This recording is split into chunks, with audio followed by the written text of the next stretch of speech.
When it comes to card payments, many people immediately blame the hardware, like the Square reader, for security risks. But the real issue isn't the physical device itself. It's what happens when someone manually types the card number into a web portal.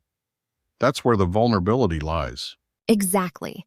This slide clearly shows the myth versus reality.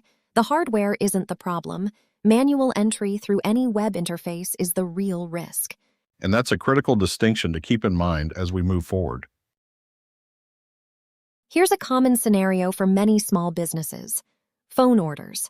Customers call in and read their card details to an employee. Then the employee manually inputs that card information into a payment provider's web dashboard. Square, Stripe, PayPal, Clover, you name it. It's a widespread practice because it feels straightforward and convenient for both sides. But it's exactly this manual entry that opens the door to security vulnerabilities, even though the payment providers themselves are PCI compliant. Let's talk about why business owners often feel safe with this process. They see familiar things, browser padlock icons signaling security, PCI DSS compliance badges from their processors, and they think, we're covered. That trust is natural, but it overlooks the hidden risks, like phishing, session hijacking, or malware on the employee's device that can intercept data before it even reaches the processor. So focusing only on the processor's security or the browser's lock symbol leaves the local environment dangerously exposed. To understand the compliance implications, we need to define the payment methods involved. On one end, there's the physical terminal where the card is present and swiped or dipped. On the other, customer self-service checkouts, where the buyer enters their own info. And in the middle, we have the virtual terminal, web-based interfaces where staff manually type in card not present data. This virtual terminal method is what PCI DSS calls the VT pattern, and it carries specific requirements. So what about compliance? That's where the SAQ C-VT comes in. SAQ stands for Self-Assessment Questionnaire, and CVT is the version tailored for virtual terminal use cases. A key requirement here is the use of a dedicated workstation, one device used only for payment processing, nothing else. If the workstation is shared or used for other tasks, you can't qualify for SAQ C-VT, and your compliance scope becomes much more complex. Why the big fuss over dedicated devices? Because shared laptops or general-purpose machines are exposed to all kinds of malware like keyloggers and memory scraping tools. But a dedicated single-purpose workstation isolates payment tasks and drastically reduces the exposure window for card data theft. It's a crucial layer of defense to protect sensitive card holder data from local threats before it even hits the processor's systems. Now, let's clear up some common confusion. Here are 3 scenarios that look similar on the surface, but have very different compliance implications. Scenario 1, customer self-entry at home.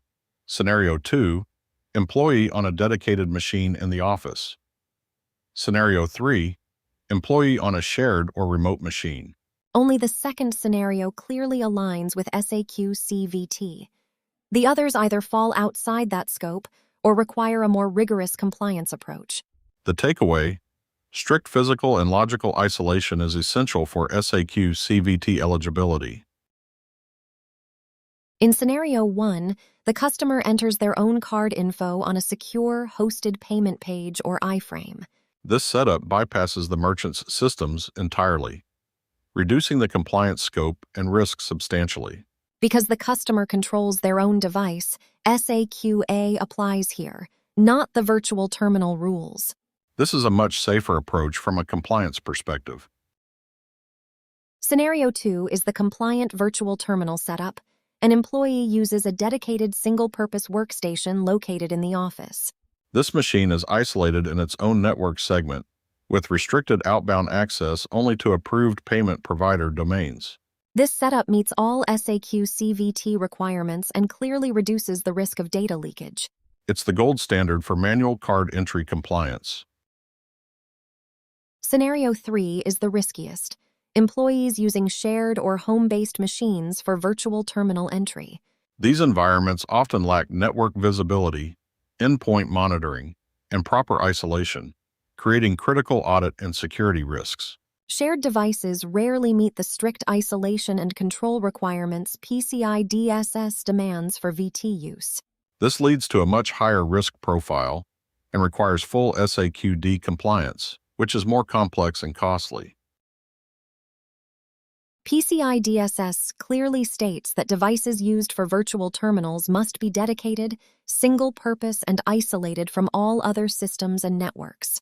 But in a home environment, proving this kind of isolation is practically impossible and carries high risk. So businesses allowing remote VT use face significant compliance challenges and potential audit failures. It's a hard line that merchants need to respect to avoid costly penalties or breaches. The good news is the fixes are straightforward and often low cost. First, provide a dedicated device exclusively for payment processing. No other tasks allowed. Second, segment your network to restrict access, allowing only payment traffic from this device. And third, better yet, eliminate manual entry altogether by sending customers secure payment links to complete transactions themselves. These steps can significantly reduce your risk and simplify compliance. Here's an important takeaway. Just because your payment processor is PCI compliant doesn't automatically mean your business is compliant. The local device and network environment, the place where card data is entered, is a common blind spot. This gap in responsibility often surprises small businesses during audits or security incidents. So, merchant compliance requires careful control of your own devices and networks, beyond relying on processor certifications. Finally, remember this information is a generalized case study, not official PCI documentation. For specific compliance guidance, merchants should always consult their bank, payment processor, or a qualified security assessor. Staying up to date with current requirements and working with professionals is the best way to ensure your business stays secure and compliant. And that wraps up our overview. Thanks for watching and stay safe out there.